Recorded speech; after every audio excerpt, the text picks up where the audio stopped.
Welcome to this second mini primer on Section 7 of the Canadian Charter of Rights and Freedoms. My name's Craig Forces.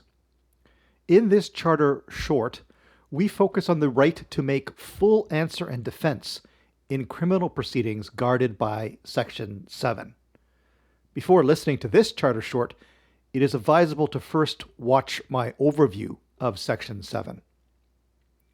Recall that Section 7 reads, "Everyone has the right to life, liberty, and security of the person, and the right not to be deprived thereof, except in accordance with the principles of fundamental justice." Recall also that the principles of fundamental justice include procedural guarantees. Some of these procedural guarantees are especially robust in criminal law proceedings. One of these robust procedural guarantees is the right to make full answer and defense in criminal proceedings. And basically this means a fair criminal trial where the accused is fully apprised of the case against them and able to mount a fair defense.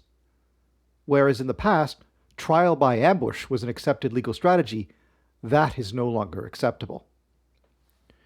It follows that one core aspect of the right to make full answer and defense is disclosure of material in the possession of the Crown pertinent to the case. In Stinchcombe, the Supreme Court found a general duty on the Crown to disclose all relevant information to the defense in a criminal case. The Crown is, in practice, prosecutors and the police, so-called first parties to the case. The Crown must disclose upon request from the defense without judicial intervention. And when prosecutors determine what to disclose or not in the possession of the Crown, nothing turns on admissibility, a question that lies at the heart of the law of evidence, or whether the information is exculpatory, that is, tends to disprove the Crown's case against the defense, or inculpatory, that is, tends to prove the case for the Crown, or whether the Crown intends to use the information as evidence or not, or whether the information is credible or not. Instead, the threshold for disclosure is relevance. The Crown has a disclosure obligation whenever there is a reasonable possibility of the information being useful to the accused in making full answer and defense. That is, in meeting the case for the Crown, advancing a defense, or otherwise in making a decision which may affect the conduct of the defense. So, for example, a decision as to whether to call evidence or not.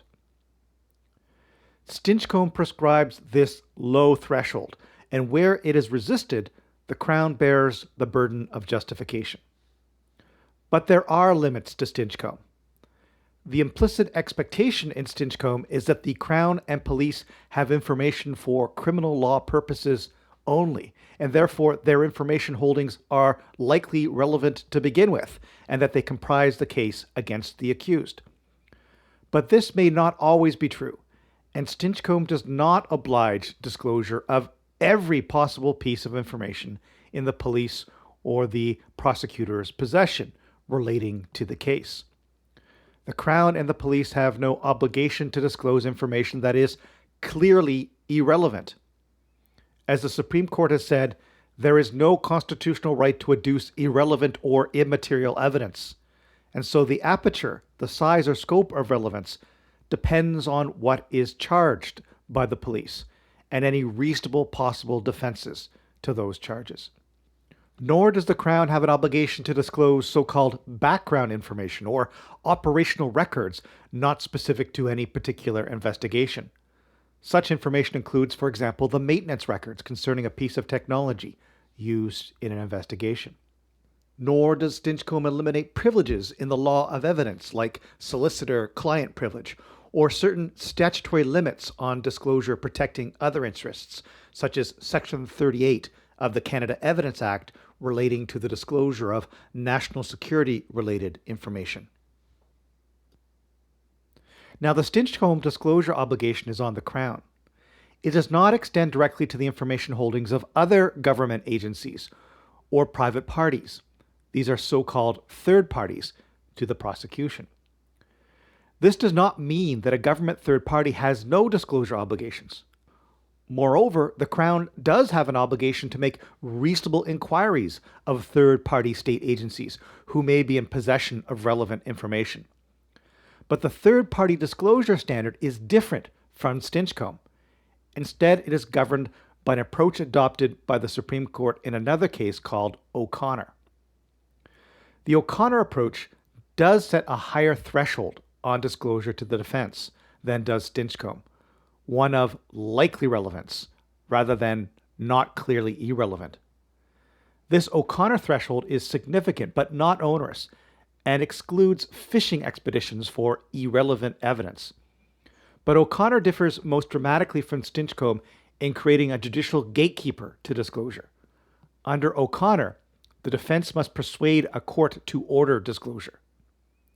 In a first step under the O'Connor process, the accused must persuade a trial judge that there is a reasonable possibility that the information is logically probative, that is, tending to prove an issue at trial or the competence of a witness to testify.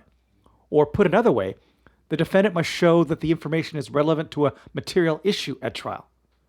Issues at trial include not only material issues concerning the unfolding of the events which form the subject matter of the trial, but also evidence relating to the credibility of witnesses or to the reliability of other evidence in the case.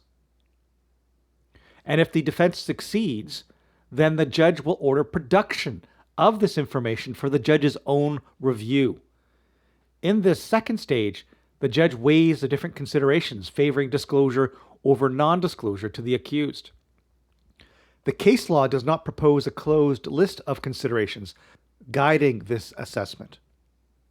In keeping with O'Connor's specific facts, courts have emphasized fair trial considerations versus personal privacy interests in especially medical or psychiatric records.